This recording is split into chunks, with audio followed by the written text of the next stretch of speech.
Big player, and a turnover by Alex Merkvaladze. So early on, unforced mistake by the Lions. The points off of turnovers were big for St. Mary's last time out. They had a 17-2 advantage in points off of turnovers in their win against Portland. This is Augustus Marciulionis and Jordan Ross. It's like having 2 point guards, Sean, on one team. Well, neither one of them could bring up the ball in transition. Marciulionis, obviously a huge season a year ago, WCC Player of the Year. Saxon gets his offensive board and tips it away. He'll do that a lot. Marciulionis for 3, and Augustus is on the board. Well, let me see. Loyola Marymount starts the game with a turnover, gives up an offensive rebound, and Augustus Marciulionis, the reigning WCC Player of the Year, was wide open at the top of the key to knock one down. That is not a great start for LMU, but that is St. Mary's basketball, and they do it consistently. Johnson to Caleb Stone Carrawell. Dad is the great Chris Carrawell.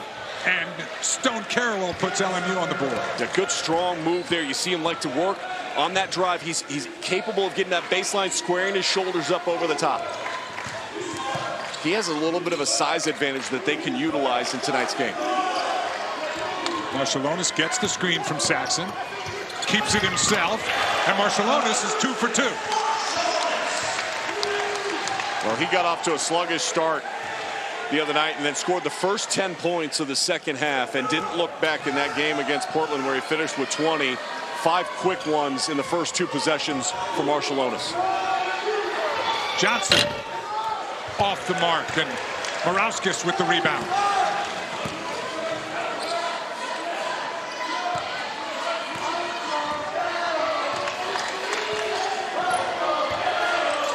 Ross pulls up, in and out. Saxon battling.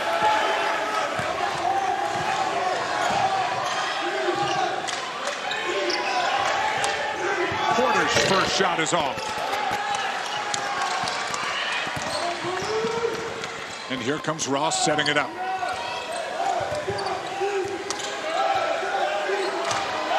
Morauskas backing down Porter. Nice defense. St. Mary's so comfortable operating in the final third of the shot clock. Saxon turns it over. Good defense in collapsing that gap and not allowing Saxon a clean lane.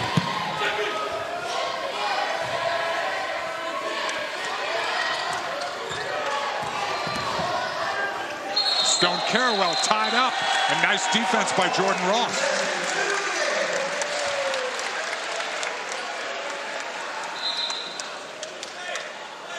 Dan Caston, in his 5th season in LMU, really has changed the culture in Southern California when he got there. Yeah, when Coach Johnson arrived, he did such an amazing job of creating energy and buzz to a program that had lost a little bit of its life. And what you've been able to see is the slow grind of getting this program to where he wants it to be. And his energy and his passion, though, and creating a new standard for the program and creating a place where players believe and see the opportunity for not just success at LMU, but beyond, has been a big part of how he's trying to develop and grow his program. Barrett out to Ross, Morauskas in the corner.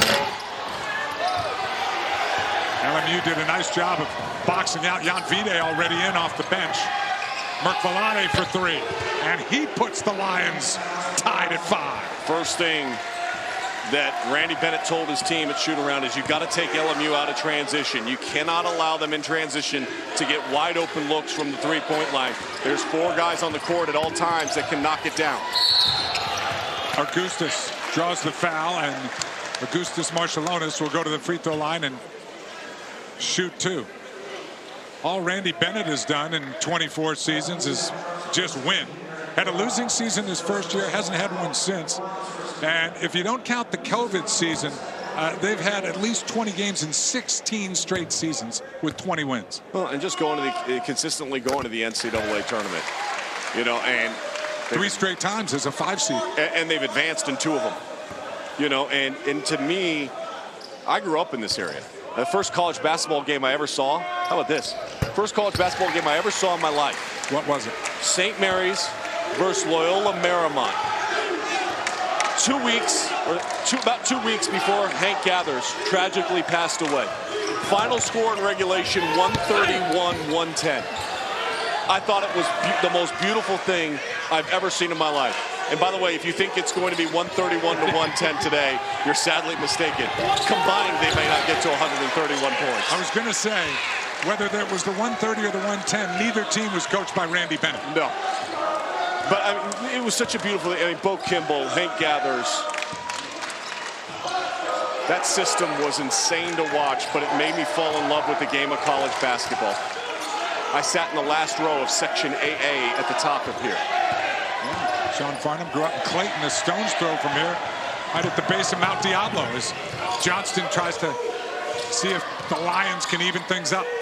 Well, one of the keys in transition is everybody's got to get below the level of the ball. Someone's got to stop the ball at the point of attack, and then everybody else has got to stay out in front of it. Merkviladze for three. So he made one and airballed his second. And we will take a break. The blue area on the floor, that they're going to collapse your defense and create opportunities for high percentage three-point shots. And unlike St. Mary's, Sean, they got no problem shooting in the first 3 seconds of a shot clock. Well, they would rather have this game have more possessions than less. St. Mary's is the one that wants to control it. Great defense by Saxon.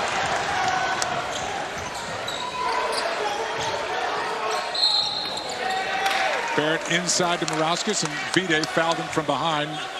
Smart play by Luke Barrett, not forcing it. That's an old match between Arizona and UCLA a year ago. That's right. That's what these programs, talk about the transfer portal. Everybody said, well, everybody's going to be transferring out of smaller schools and whatnot. Some of these guys are transferring into schools where they see opportunity to play, the opportunity to grow. And it's why you have guys that go to Arizona and UCLA out on the floor here tonight. And you see that across the country. Yeah, there's guys like Chaz Lanier that went from North Florida to Tennessee who took a massive loss tonight to Florida. But overall, it's working both ways. And I think it's given the quality of basketball we have across the country this year has been sensational. Sometimes they're switching in the same conference. I tried to transfer away from you, but they said that I was ineligible because I've already transferred twice this season. They purposely knew you had broad shoulders. You could handle it. You could carry the load. Hey, that lunch today was great. You're welcome. I told you you'd like that. Just to apologize to the lady on air for asking for the second napkin. Yeah, don't ever do that. That is a rookie mistake. Good ball movement. Porter misses. Wide open. McBride got the rebound, and Aaron McBride with a nice hustle play will go to the free throw line. Hustle play by McBride. But Porter's got to have a stronger base. His feet were too narrow there, and he got knocked off, which is why he was kind of fading away from the hoop and came up short. He's got to be a guy that has a huge game for LMU, because St. Mary's has a lot of size underneath that can dominate the points in the paint, dominate rebounding. But Porter is one of those guys that can match them. And if you're going to the art of the upset, as you like to talk, and this would be an upset for LMU to win this game, their best players have to play at least at average or above. Marciulionis takes a seat. He's got 2 fouls early. McBride, Sean, started first 10 games of the season, and then they decided he was better to bring off the bench and start Azanza. Yeah, played only 5 minutes against Gonzaga.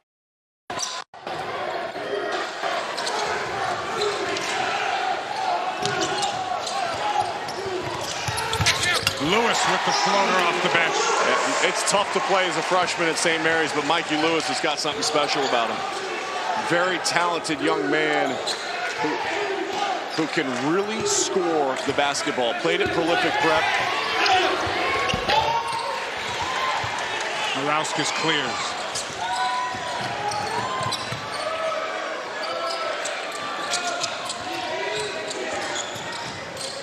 What I love about the freshman, too, he's got his hands on the ball right now, but he didn't hesitate coming off the bench. He got to his spot, he elevated up, and was able to finish. Saxon got low position inside. Blocked from behind, but a foul on Merkviladze.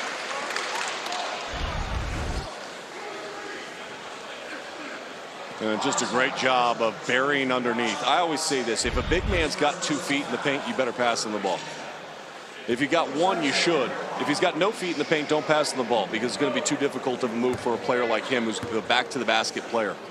But both feet ducked in, deep in the paint. Best case scenario is you get the easy layup. Worst case scenario is they're going to foul you and you get to the free throw line, and that's exactly what Mitchell Saxon was able to do. Great defensive player, conference of the defensive player of the year a season ago. He's an elder statesman. He's another one of those leaders that does it the St. Mary's way. Lewis! Boy, that's a confident freshman. Mary's using their bench and their starters.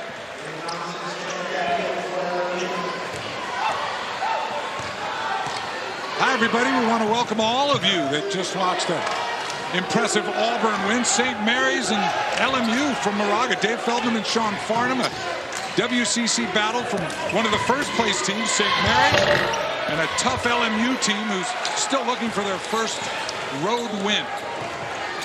So far, it's been a stifling defense that has forced LMU to be 2 of 9 from the field. And this guy, Mikey Lewis, who has come off the bench, Sean, to lead everybody with 7 points. He plays at his own pace, doesn't he? We talk about so methodical the approach and pace of play for St. Mary's. But Mikey Lewis, the freshman, has come off the bench, and he's not afraid to take a shot early in the shot clock. He's 3 for 3 from the field with 7 points. Caleb Stone-Carawell with a tough turnaround. And he's been the one guy that has now made multiple shots for LMU. And he's gotten to that spot, and he can elevate up over the top. A little bit of a size advantage. Nice high release on that shot for him.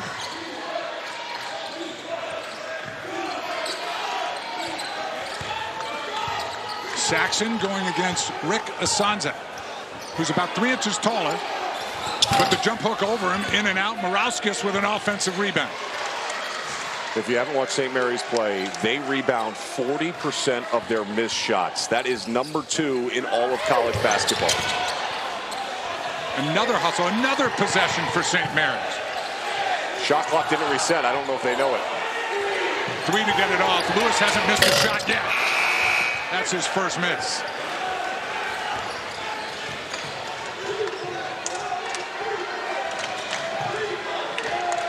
If you haven't watched the LMU Lions, Will Johnston, number 4, is an offensive spark plug from down under in Australia. This is MJ Amy with a quick spin.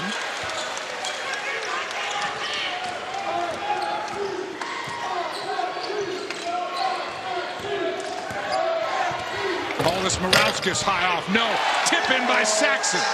Does such a great job of just wedging himself to the rim, and a good touch allows him to get the second chance point.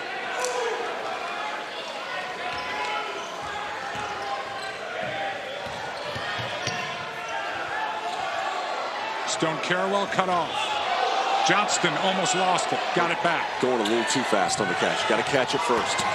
Stone-Carawell floater. No. That whole possession felt like LMU was not in rhythm, not playing with the poise and the tempo in which they should.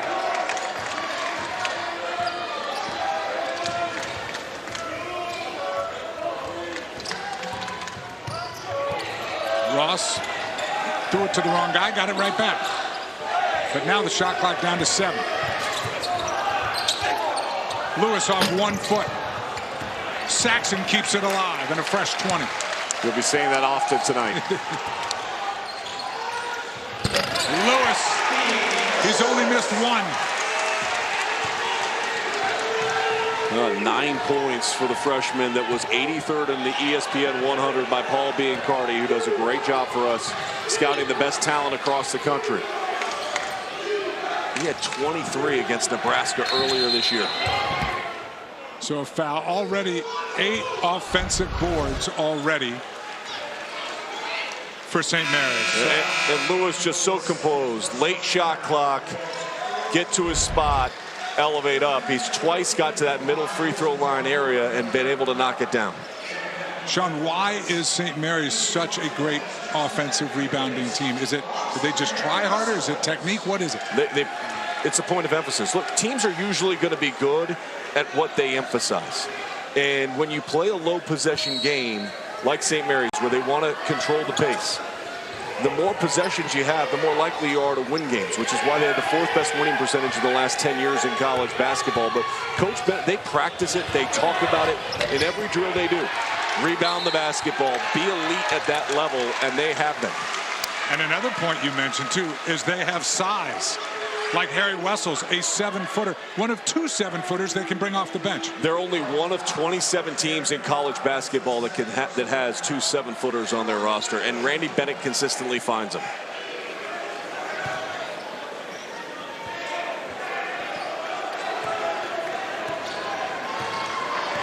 Lions only 3 of 14 from the field. The Gaels average almost 14 offensive rebounds per game. They already have 8 tonight. The lob to Wessels inside, a little too high.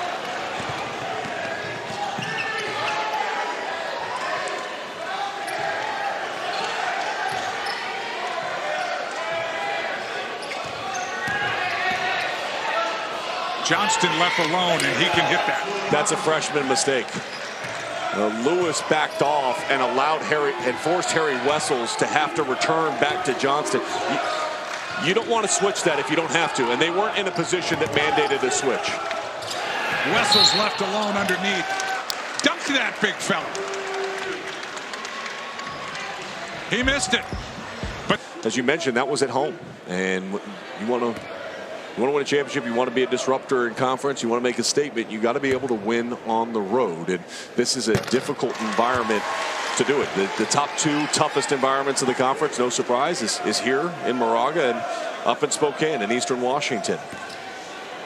They got to figure out, though, if they want to rebound and they want to match the toughness of St. Mary's right now. 10 second chance points already in this game for the Gaels, and the Lions, you've got to take that personal. That was addressed at shoot-around from the start. But you've got to take that challenge on personally, and you've got to put a body on someone every single time a shot goes up. Johnston, no good. No second chance points for LMU. It's almost one and done every single time. Yeah. A really good job by St. Mary's, and you watch their box out and how physical they are at the defensive end, and then watch the way their bigs wedge in at the offensive end when a shot goes up. Mikey Lewis. That was a high degree of difficulty on that shot. Meanwhile, Lamage Lewis fouled by Mikey Lewis, so we had Lewis on Lewis crime there. As Merck Velade gets ready to come back in, and so does Jordan Wells. And that degree of difficulty on the shot is probably the reason why the freshman's going to go talk to Randy Bennett on the way off the floor. I think so. They're like, all right, you're off to a good start. You got 9 points. We want you to be aggressive, but we got to get a better one than that.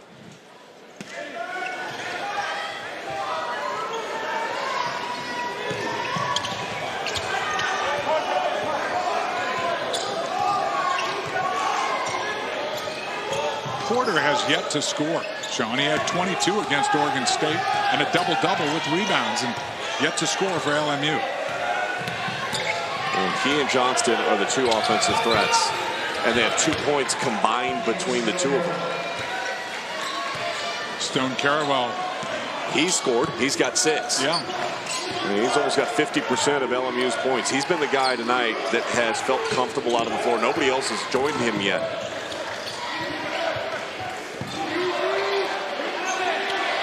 Russell's huge height advantage. That's a poor pass. He should have just gone up with that. You're 2 feet away. You're 7 feet tall. You have the size advantage. Porter has his first hoop. It's a 3. Well, and the fact that Wessels turned it over, then ran all the way back to the paint, and the guy he's supposed to guard just popped the 3. And Sean, as much as it looks like St. Mary's is dominated, it's a 5-point game. Well, that's because they haven't made a shot in the last 3 minutes plus now. Barrett going way over too much traffic. Jordan no good. They got numbers here if they push it. Look for Will Johnston.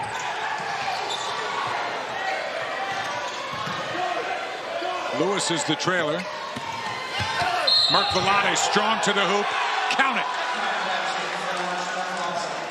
When you're methodical in your approach and all of a sudden your offense goes a little bit stagnant, it opens up the door, and LMU has decided to walk through it. After struggling for a majority of this first half, 3 really good possessions in a row have tightened this game right back up.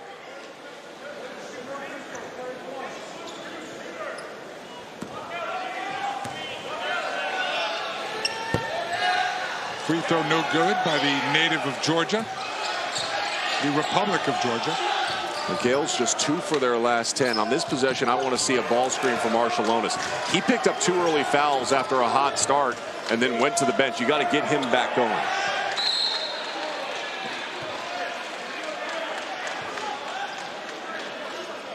And that's going to be a foul on Lamage Lewis.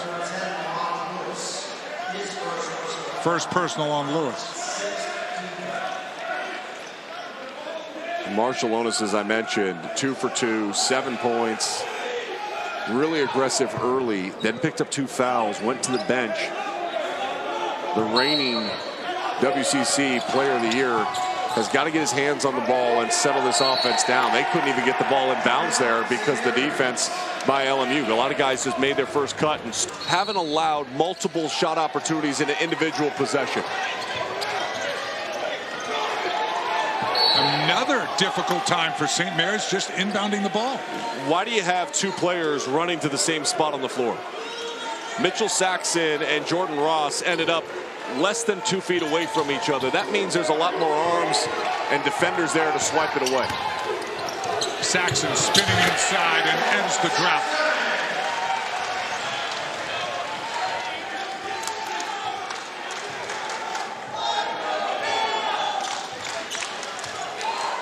Because of Porter's versatility, I would continue to step him away from the hoop and try to see if you can draw Mitchell Saxon away from the rim. Porter hit his last 3. It's his only hoop so far. Johnson going right at Marshallonis and did everything but make it. But see, that was a great possession because Saxon wasn't there to alter the shot. You take away the rim protector. Augustus Marshallonis going to the rim and gets fouled. If I'm LMU, I see that miss and I go, Johnston's not going to miss a lot of those. I'll go back to that and trust that Will Johnston is going to be able to finish and complete that play on a more consistent basis with Mitchell Saxon defending all the way out to the 3-point line on the opposite side. Tomorrow night on ESPN2, we have a men's basketball doubleheader that starts at 7 Eastern. Number 23, Ole Miss in Fayetteville, squaring off against Arkansas at Bud Walton Arena. And then it's number 11, Kansas, hosting Arizona State at Allen Fieldhouse. Great hoops, Sean, Wednesday on ESPN2. Yeah, protecting your home floor, it's a big, big deal. And saw Georgia be able to do that against Kentucky tonight, and a huge win for Mike White and the Georgia Bulldogs as they knocked off number 6 Kentucky. Young Vide drives all the way to the hoop and no one gets in his way. That's too easy if you're a Gaels fan. But again, LMU starting to find its legs offensively and finding ways to attack this defense. Barrett from deep. Offensive chance again.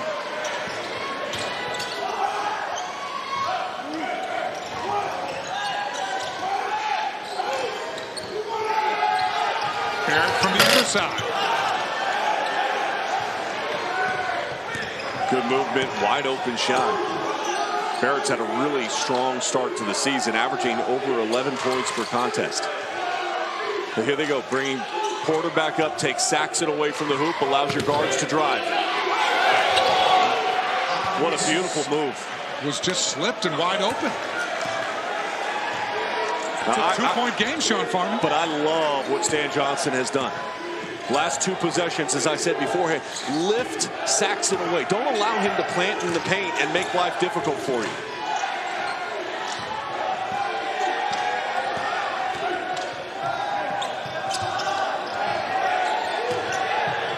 Six on the shot clock. Ross the floater. No good. Saxon keeps it alive. A fresh 20. You were right. I'm going to say Saxon keeps it alive, a fresh 20. About Bidet all the way to the hoop, missed it. And ties up on the offensive rebound, possession to LMU. And truth be told, LMU's missed a couple of easy shots around the basket, a couple layups. Johnston missed one. Bidet just missed that one. It'd be a tie game. Johnson left alone off the inbound.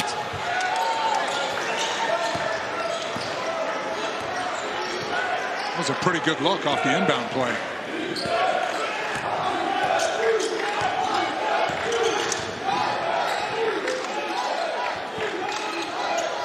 Raskis inside. Bidet picks it up. No numbers, so he pulls it out.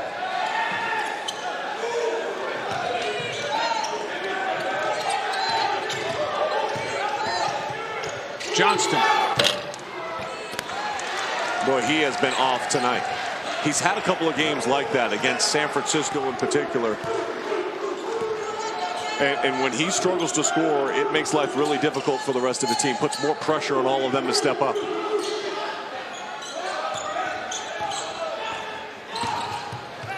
Ross with the right underneath. Porter got him.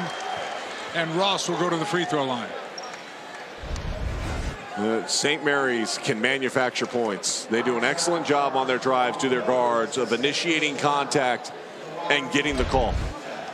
LMU has attempted 3 free throws here in the first half. That's it. This will be free throw attempt number 11 and 12 for St. Mary's.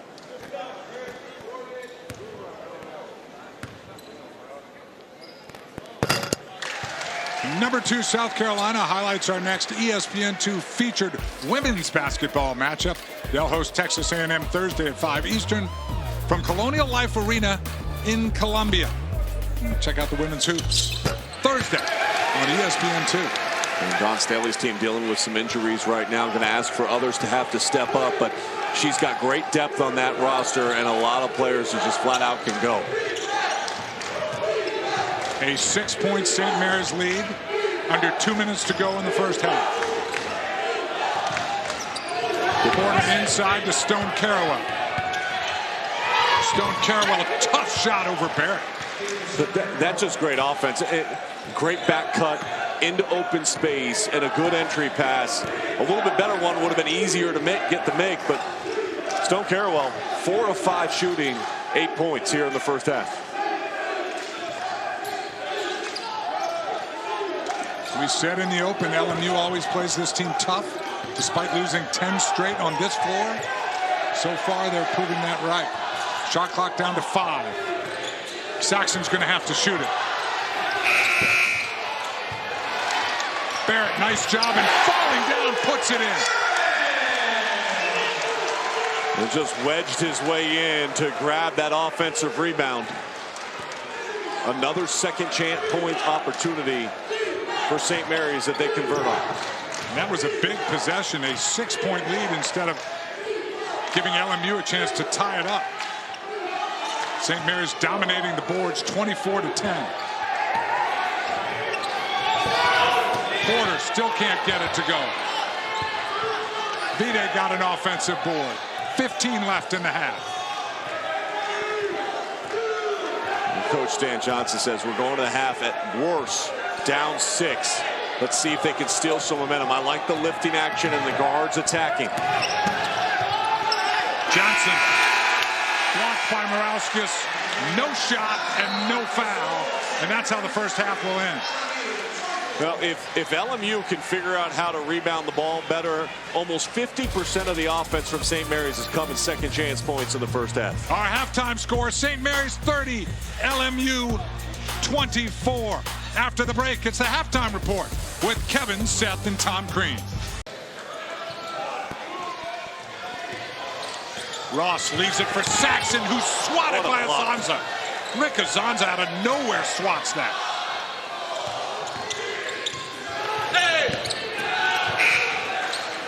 No points there on the second chance opportunity. You saw 4 red jerseys make sure they got into the paint defensively, all attacking the ball.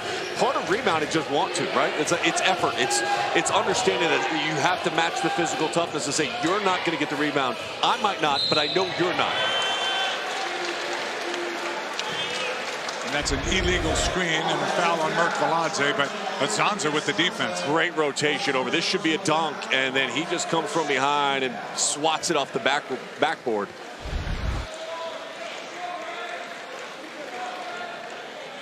Third year in the program for Azanza after 2 years at Oklahoma.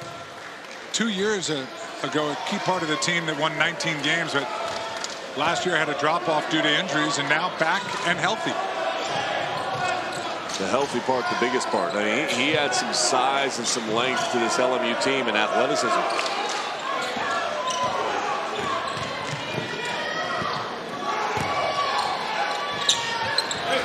Saxon, no good.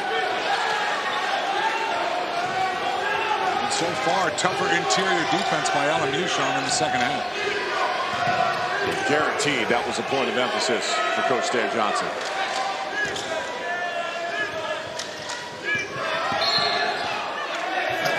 Partner, let me just pause real quick. We've got a great basketball game here. You and I are having a great time. Yeah. LMU's from Southern California. There are a lot of wildfires going on. I've got family down there. My sister was just evacuated from her home while we've been on air. And my thoughts and my prayers go out to everybody in that region of Southern California that is dealing with the Santa Ana winds and how that's created a lot of home loss today. High schools being lost. Winds up to 100 miles an hour. They've never seen it in the last 30 years. People at home in the dark, including your family. Yeah. Yeah. Well said.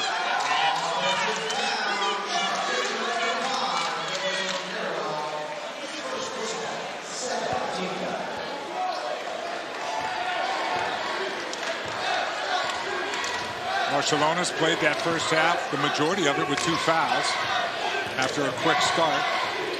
Finished the half though with 10. First one no good. Saxon tried a left-handed tip, no good. Saxon almost plays volleyball with the ball around the rim. He'll either tip it out or tries to tip it towards the basket. He makes that decision very quickly based on how the defense is around him. Merk Veladze steps back for 3.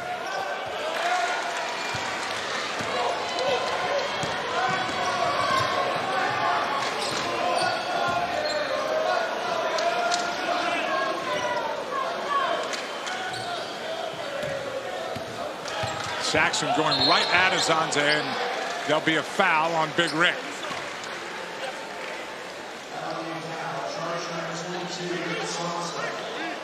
I think you got to gap up defensively. A lot of bigs aren't used to having to defend off the bounce, but I just gap up and stay between Saxon and the basket, force him to shoot over the top. He doesn't have great lift. 2 fouls on Azanza. Morauskas for 3. Got it. Paulus Morauskas from downtown. His first made shot of the game, and boy, do they need to see him get going. Came in averaging almost 13 points per contest for St. Mary's. A 9-point lead for the Gaels. Stone Carrawell leaves it for Azanza, who short arms it.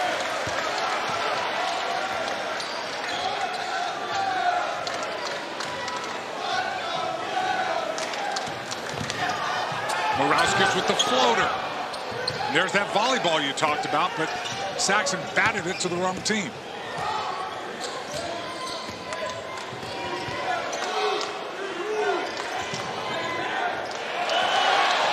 Marciulionis with the steal. Goose dunks it. And then Loyola Marymount just throws it out of bounds.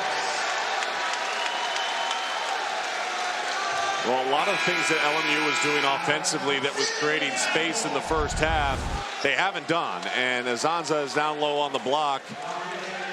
That doesn't free up the rim, and Marciulionis decides to jump Porter and steal the ball and go to the other end to finish it. And then a careless turnover after it compounds things for the sluggish start here for LMU. Inside, Morauskas. New to Utah, new to America. Enrolls in a school. First day at recess. They're playing pickup basketball.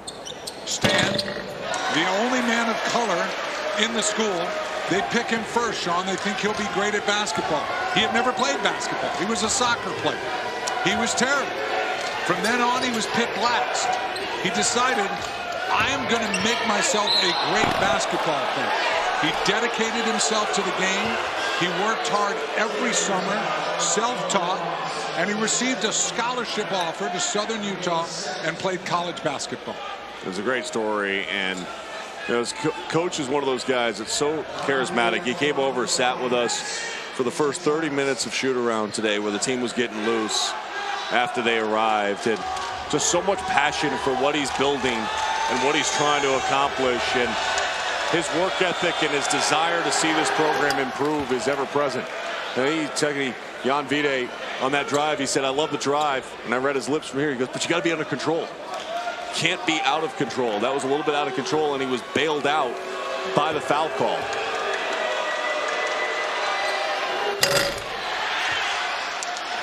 One of two for Vide, 38-25, St. Mary's.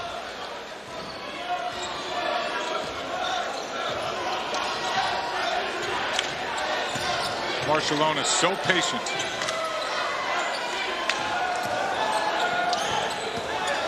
Morauskas inside off the glass. This is the largest lead for the Gaels, 40-25. It's just one of those Randy Bennett St. Mary's games. You're just very methodical, and they just wear you down over the course of the game. And they take your stars out of it. Porter and Johnston really haven't been effective at all at the offensive end. Backdoor Vide, nice dish from Porter. A very good pass and great movement without the ball. When you're not standing offensively, you're forcing the defense to have to guard you. When you stand, you make your team much easier to defend. Morauskas met by Porter. Foul on Porter, and Morauskas will go to the free throw line. And we will take a TV timeout. All St. Mary's defense by Augustus Marciulionis, but a 13-point deficit. I mentioned this in the first half. You start falling behind by double digits to St. Mary's in the second half. It's a steep climb back up that hill because they do such an amazing job of limiting the possessions and then not allowing you to dictate the overall flow of the game. And they do that. You know, people think about it, oh, they do it defensively. No, they do it at the offensive end. They force you to defend for 30 seconds of a 35-second shot clock almost every single possession. They run you through multiple screens. By the end of the game, most opponents leave and go, I felt St. Mary's throughout the course of the contest. They make you feel their presence through the way that they screen and the on-ball action that they consistently run. That's a great point. You're playing defense against St. Mary's much longer than you would against another team. For sure. Has led the way offensively, and that was a big three-point shot for LMU. They haven't seen the ball go through the hoop a whole bunch.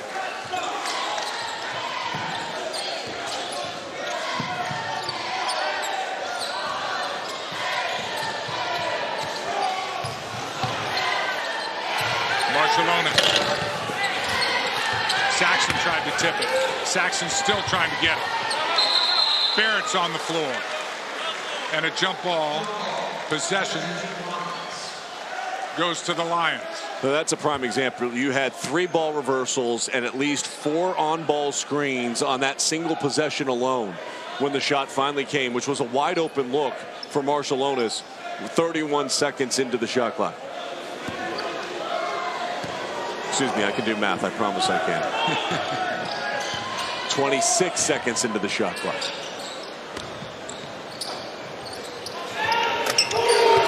MJ Amy counters for LMU.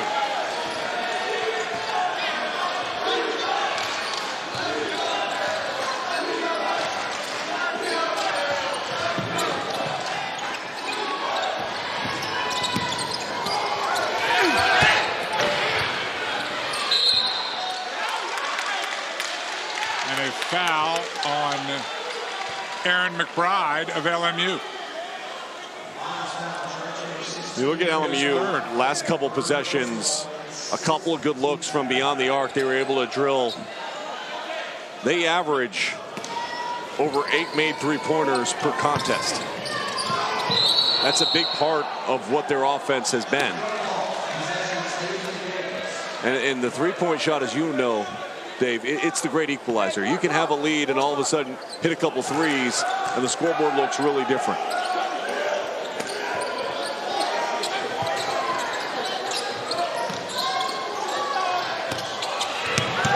Ross, high floater, and he got fouled.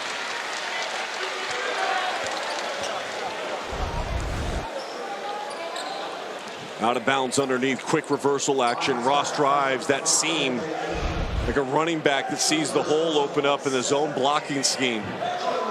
You do the 49er podcast, so I know you know about the zone blocking scheme and how that worked for Christian McCaffrey and Jordan Mason. Didn't work out as well as we would hope as 49er fans. No, it didn't for both of us. College football playoffs, speaking of football, Sean, are on ESPN, the semifinals. Thursday, Notre Dame takes on Penn State in the Capital One Orange Bowl. Friday, Ohio State squares off against Texas in the Cotton Bowl. Both games at 7:30 Eastern. Who's your pick for the national championship? I think it's going to be Ohio State and Penn State for the national championship. The Cotton Bowl is going to be interesting. Weather going to be an issue there. The Cotton Bowl committee actually just put out a statement about the weather coming into the greater Dallas-Fort Worth area. They're going to have snow and high winds. Strong inside, McBride. I feel like I'm a meteorologist tonight and a college basketball analyst. But it's impacting sport. Instant offense off the bench. Mikey Lewis can really get it going.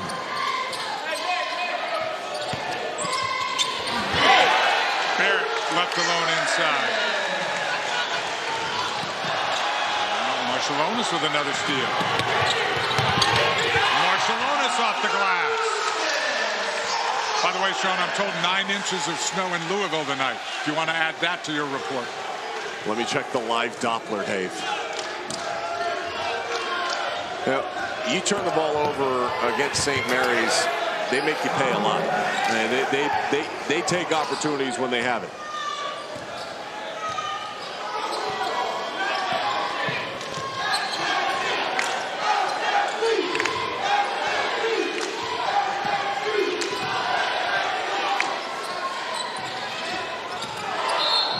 And that is a foul on Vite.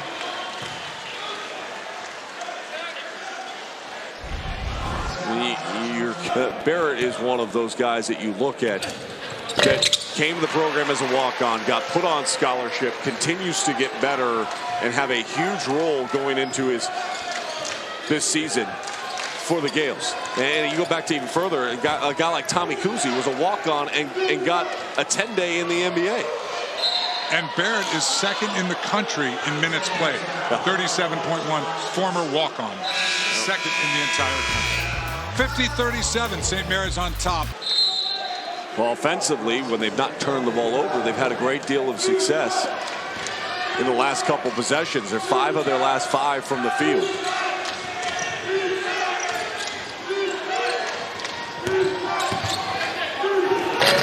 Amy no good. Morauskas with the rebound. I like that aggressive playing off 2, attacking the paint. Just got to be able to finish.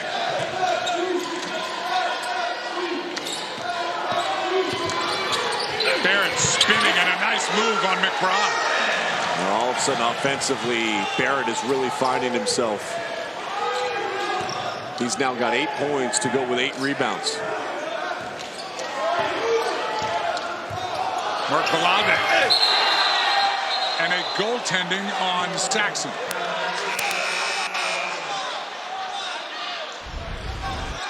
Barrett, you mentioned it. He got to the free throw line a couple of times, being much more aggressive. He is strong and able to play off a 2. And then the other end of the floor, after a no call on a charge attempt, Saxon a little bit late getting over. Sean, are you ready for this? Are you seated? You ready for this? I am. LMU has out-rebounded St. Mary's in the second half, 7-6. The match of the toughness.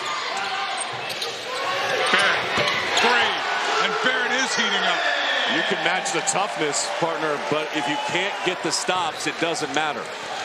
And right now, they can't get the stops. Barrett's been the matchup that Randy Bennett has felt comfortable exploiting here in the second half, and they're leaning on one of their stables. Stone Carawell. No good. Lewis up high for the rebound. I'll go right back to number 33 in white and see if he get a little heat check if you want to.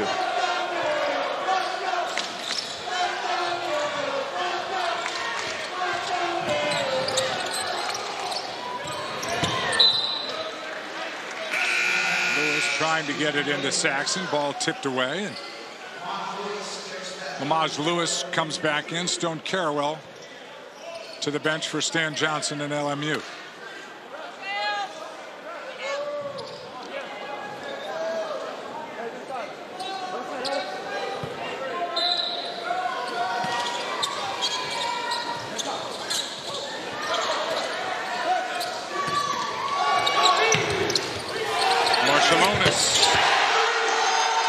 That's three.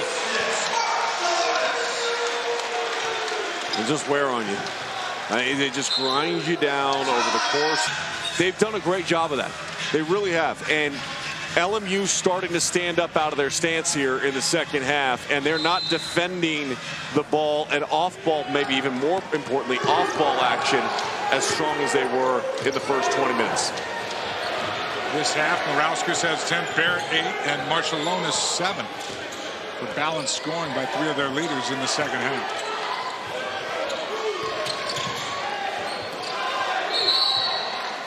And a foul inside. If that's on Marciulionis, it's his third.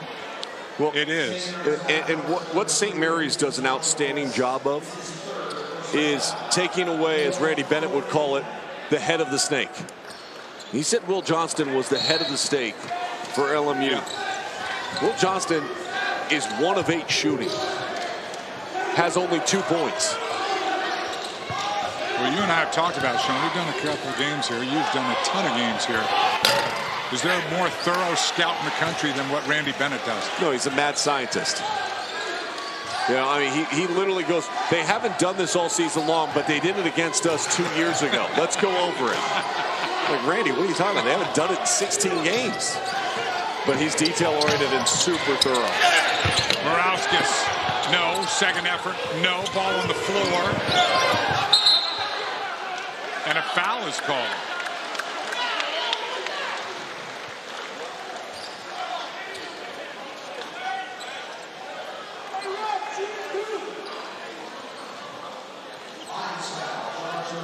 So much of it about being a great program is recruiting to your identity, establishing your identity, and playing to your identity on a consistent basis. Yeah, foul was called, Sean, on Lamage Lewis, his third. The identity of St. Mary's basketball is they're tough, they're physical, they play very methodical and deliberate at the offensive end of the floor, and defensively they try to get in gaps and take away your best player. And if you can do that consistently, you can find success.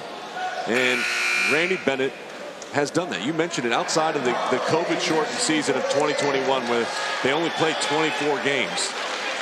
He's won 20-plus games in 16 consecutive seasons. It's remarkable. Those numbers on your screen, look at better winning percentage than Duke, Virginia, Purdue, Villanova.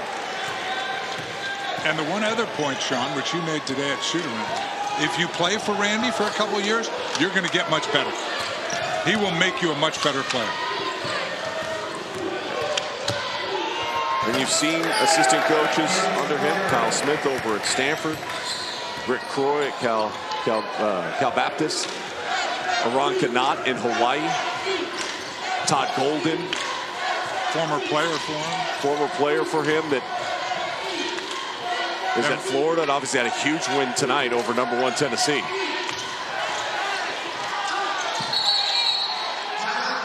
Marciulionis got trapped, and he calls a time. First game you went to totaled 100 points. Would Sean Farnham have developed into the Sean Farnham he is today, the multimedia star? Oh, how about that? And Marcelonis all of a sudden going, hey, we might get to 100. I'm kidding. They're not going to.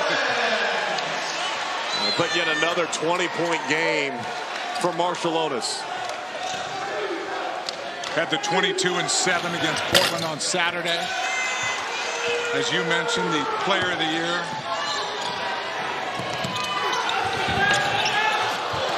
Oh, Barrett came flying in but didn't get it. Out of bounds, and the ball will go to LMU. Marcelonis, he's been streaky from three. But watch the composure. Little sidestep to create space. Good release.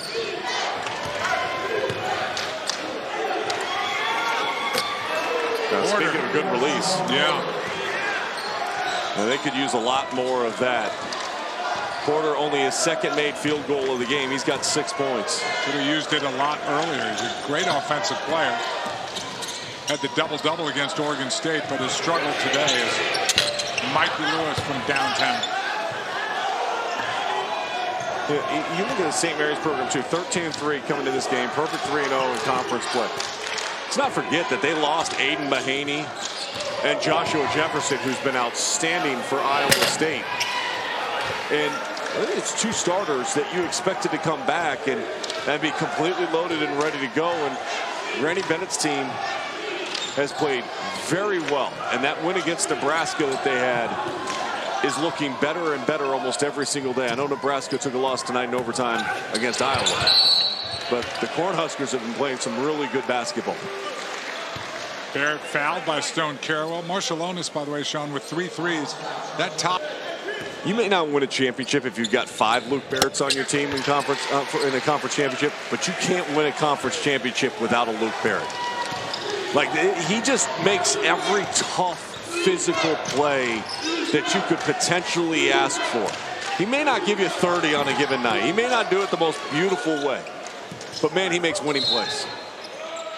Like, he is every bit the heartbeat and the soul of this team. Like Marcelonis, Saxon, and Barrett, their leadership and what they mean to St. Mary's is how you stabilize when you lose a guy like Joshua Jefferson and you lose a guy like Aiden Mahaney a little bit unexpectedly. And you're able to come out and you're on your way with a 20-point lead with 6 minutes left to go. You close this game out, you're 4-0 in conference play.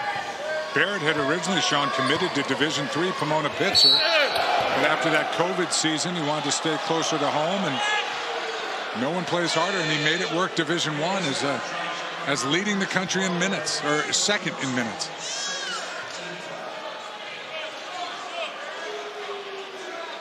You know, not everything shows up in a box score, partner.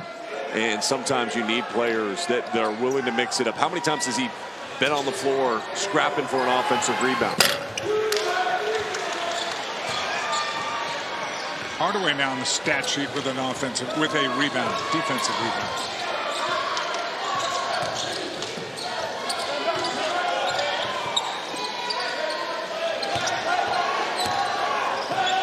Marcelonis.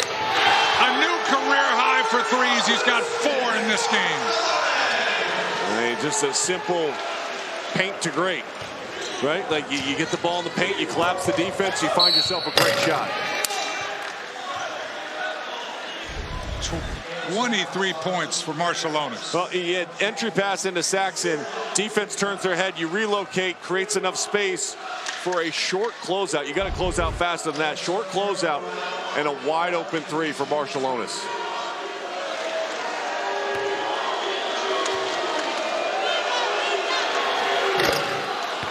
Barrett 1 rebound away from a double-double. He's got 12 and 9. And Marcelonis comes out.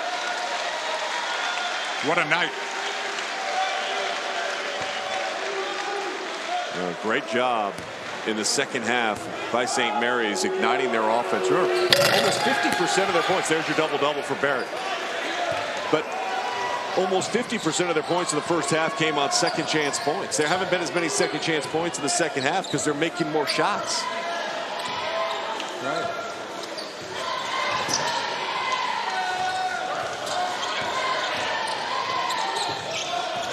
shooting almost 48% here in the second half. Hardaway's first three is good.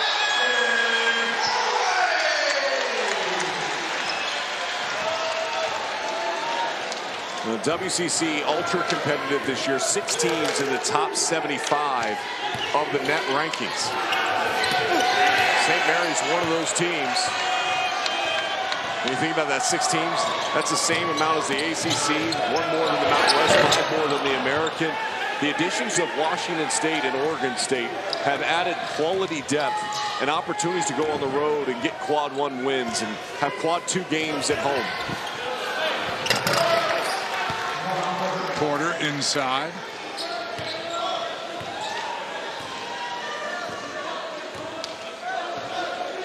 And you think, Sean, obviously a multiple bid league. You think maybe even 3 or 4? I think 3 is probably pretty realistic as the season progresses. But what you need if you're the WCC, to be honest with you, is separation. So I just mentioned those 6 teams, but you need separation from the bottom half of the conference. Why? Because you don't want to take bad losses. You don't want to take losses that are going to all of a sudden change the way the metrics see you. Joe Lunardi right now only has Gonzaga in the field. I think as the season goes along, that stands to change. Washington State got a very nice win against San Francisco. Malik Thomas playing, by the way, as good as basketball as anybody in the country, really. Last 7 games, about 25 points per game for USF. But Washington State, huge win against San Francisco at home.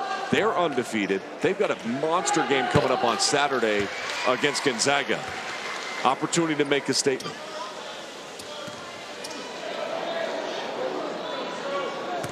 Joey Brackets has to open up the bracket a little bit for the WCC. Well, things will change as the season goes along. Look, there's certain conferences, like the SEC is going to get 11, 12 teams in the NCAA tournament. Big 12 is going to have a ton of teams in the NCAA tournament. But what happens in some of these other conferences that are usually multi-bid leagues? Do they get as many as they normally have? I think as the season goes along, again, in a conference where you usually you look and say quad 1, quad 2 games, it's going to be against St. Mary's and Gonzaga. Now that's expanded out. But Herb Sendek has been able to do with Santa Clara, Chris Gerlitsen at USF.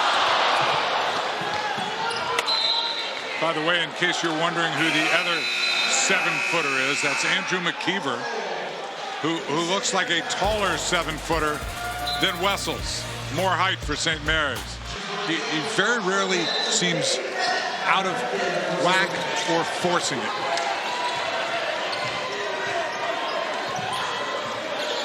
Coach's son is in. Number 22, Cade Bennett. That's McKeever inside. Back to Hardaway.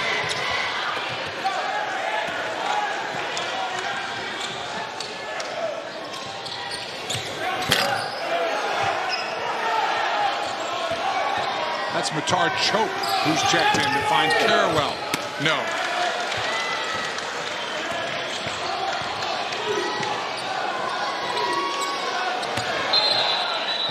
McKeever travel.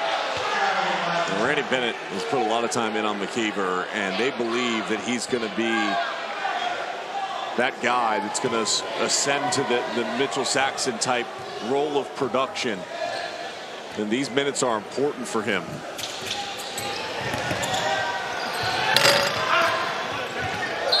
Vide misses.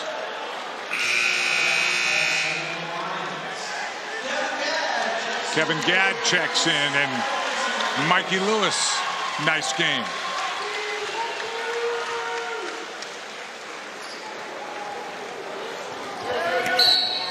A foul on the floor before the inbound.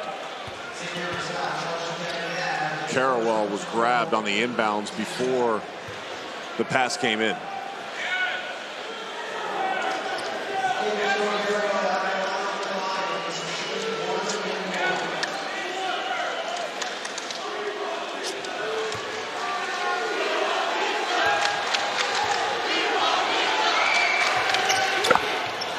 Here's our ESPN NBA Wednesday doubleheader. The top team in the Western Conference takes on the best in the East. The Thunder square off against the Cavs at 7 Eastern. And then the Bucks host the Spurs. NBA Countdown tips off coverage at 6:30. That could be an NBA Finals matchup between the Thunder and the Cavs. Boy, has the Cavs gotten off to a great start in the Eastern Conference this year.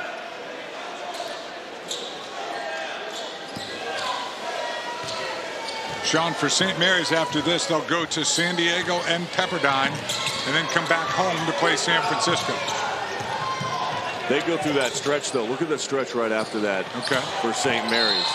You've got San Francisco here, at Washington State, at Santa Clara, Gonzaga here, at San Francisco, at Oregon State, Santa Clara, and then Washington State. Murderers Row. You mentioned the 6 teams. That's all 6 of the teams right there, and some of them you're seeing twice with no break. So the business is about to pick up for the Gaels. They've got a little bit of a stretch here. San Diego really struggling this season. Those are 2 games that even on the road, you figure St. Mary's, by the way that they play, they should be able to win both those contests. Cade Bennett knocks down 2. The sophomore from Camp Alindo.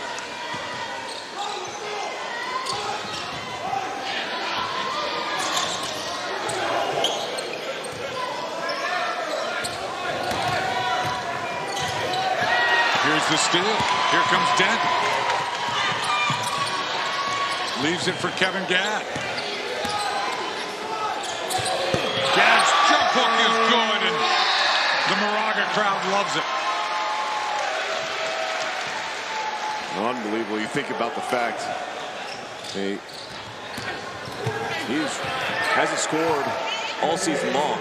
That was the first bucket for him all season long. That's what these moments mean. You know, you look late in the game. These are all guys that give everything they have to. Randy Bennett has a very short rotation, and he does that every single year. These are guys that help prepare this team every single practice.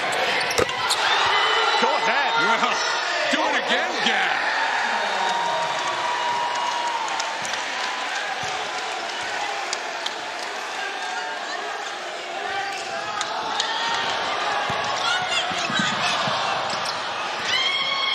Gadd came in the game 0 for 4 on the season. McKeever inside.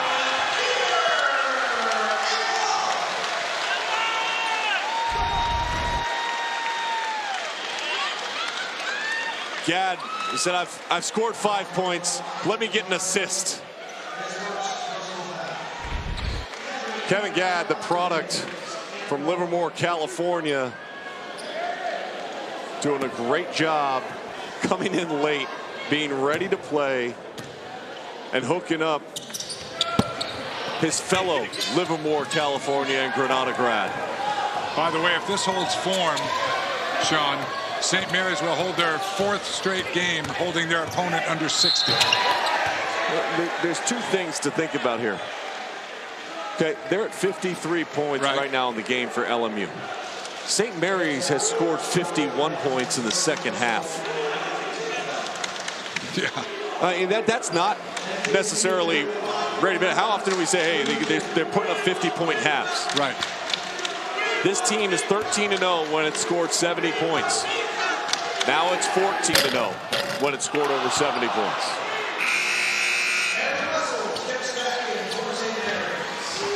Wessels is in. Randy Bennett's going Twin Towers. 2 7-footers. Haven't seen a lineup this big since David Robinson played with Tim Duncan. This lineup's bigger.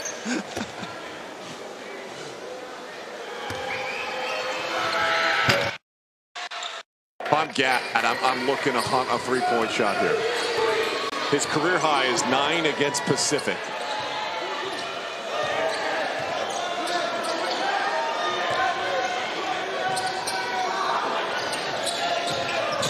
Against the zone.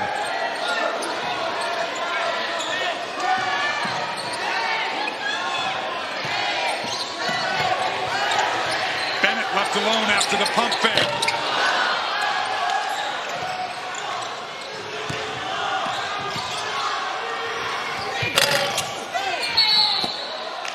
And a foul on Dent, pushing off with 22 seconds left. Yeah, very impressed with the second half performance by St. Mary's. I was going to ask you, you do this league a lot. You've done St. Mary's a lot. You've done a lot of St. Mary's and Gonzaga games. You've seen them all. How impressed are you with St. Mary's this season? I'm impressed. I think there's still room to grow for this team. I think they go through these stagnant stretches like they had in the first half where they rely so much on their defense. When they play like they did in the second 20, you opportunistically look to score. You can put your opponent away quickly. Everybody was excited because they thought they were going to get a free prize if you miss back-to-back free throws.